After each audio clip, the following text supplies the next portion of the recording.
CDC has tallied the highest number of measles cases in a year since the disease was declared eliminated. 1 in 5 end up hospitalized. 1 in 20 end up with pneumonia. 1 in 1,000 could get severe brain swelling. In parts of Texas, the vaccination rates are 80%, 82%, and that's what's triggering these outbreaks of measles. We have another CNN panel highlighting the importance of vaccines, with measles cases now surging to a record high since vaccines all but eradicated the disease in the US, largely thanks now to RFK Jr. and MAGA's anti-vax wave. So if you can, leave us a like on the video, strap in, it's sure to get spicy, and we'll be back with the needed context. As childhood vaccine rates are on the decline, the CDC has tallied the highest number of measles cases in a year since the disease was declared eliminated. And we're only halfway through 2025. Last week, the CDC reported 1,288 cases.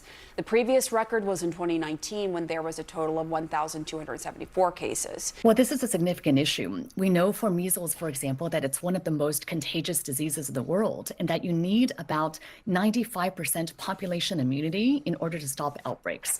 We were at over 95% pre-pandemic, but unfortunately, the numbers have fallen. According to the latest CDC numbers, the percentage of kindergartners who've obtained both doses of the measles, mumps, and rubella MMR vaccine has now dropped to 93%. And this is crucial because of how vaccines work, which understandably a lot of people aren't really aware of. Essentially, they don't give you, magic juice to make you safe from sickness, but they're training your cells to fight said virus by introducing them to novel, minute levels of that virus. This builds what are considered memory cells, right? They are B cells and then helper T cells from the white cells. A lot of science there. You don't have to understand all the ins and outs, but in short, vaccines make you better at fighting the disease, not immune from it, which is why the real goal is always herd immunity, which is just when a certain percent of the population is vaccinated in comparison to how contagious the virus is. This forces the virus to continually reach dead ends, as it'll reach people who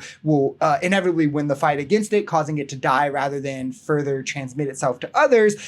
This obviously lessens its spread, which gives added protection even to the unvaccinated, and just the disease itself will be traveling around less, and it acts as the last layer of safety for immunity in the vaccinated, and mixing rarity and transmission with their heightened ability to fight the virus, essentially adding the number of dice rolls that have to go against you, lowering the probability. Trump and MAGA is not only undoing this protection for us, but they're starting with children, which is one of the most vulnerable populations. It's horrendously stupid. In parts of Texas, the vaccination rates are 80%, 82%, and that's what's triggering these outbreaks of measles. And it's not only measles. It's often said that measles is the canary in the coal mine, that when you see cases of measles starting, you could also then see other infectious diseases returning.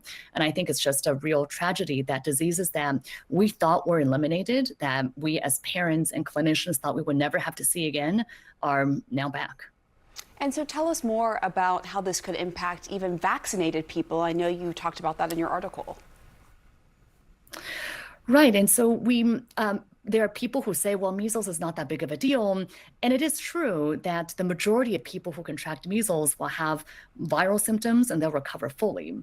However, we have to keep in mind that the rate of complications is significant, that vaccination, first of all, is very effective, 97% protective against measles infection, and also reduces the chance of severe illness if you are vaccinated, but you could still have a chance of breakthrough infection. Where, of course, logically, as you increase the magnitude of how often people are coming in contact with the virus, that 3% possibility with the vaccinated population becomes a larger and larger subset of said population. This is why we should absolutely ostracize these people from every facet of society we possibly can, just from a purely public health and safety perspective. They endanger everyone around them because, well, for one reason or another, religion is often a big one. There's other ones for other reasons. They just disagree with settled science. in medical science at that has been tested and confirmed over and over again and has different interlocking forms of science that confirm it, with the widest study base of observational data available of the millions of people who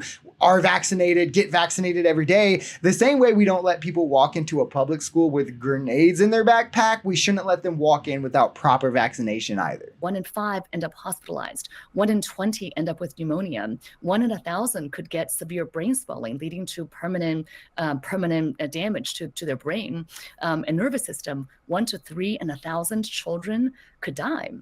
And this is a very serious disease. And the other thing to mention is in recent years, we have gotten to know that there's a phenomenon called immune amnesia, where essentially we know now that measles can reset the immune system so that individuals who thought that they previously had protection against certain diseases through vaccination or prior infection may lose the immunity against those other diseases as a result of contracting measles.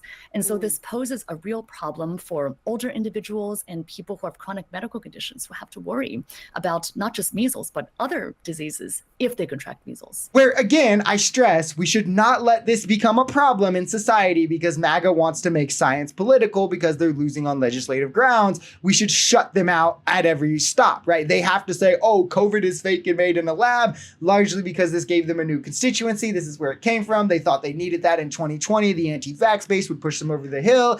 Now, like the vaccine is fake as went from just COVID to, measles is less efficient and all of this, and vaccines cause autism, and it opens the door to all this nonsense we're seeing, which then opens the door to the negative outcomes we're seeing. Anyone who pushes or supports this is scum. Like, anti-vax people might be my least favorite on the planet just because of the not only the amount of people you're putting in danger, but the subsets of people you're putting in danger, which is increasingly children and the elderly or those who are otherwise immunocompromised, which just makes you a piece of shit, right? Like, there's no other way for me to put that. If you think like, oh, well, your personal liberty trumps other people's public or their ability to be safe when they're otherwise at higher risk for things that you would never have to experience, this should never be a political issue. They just need justification for their cult and why daddy lost in 2020. And that's why we should like tell them like science before politics. Sorry, guys.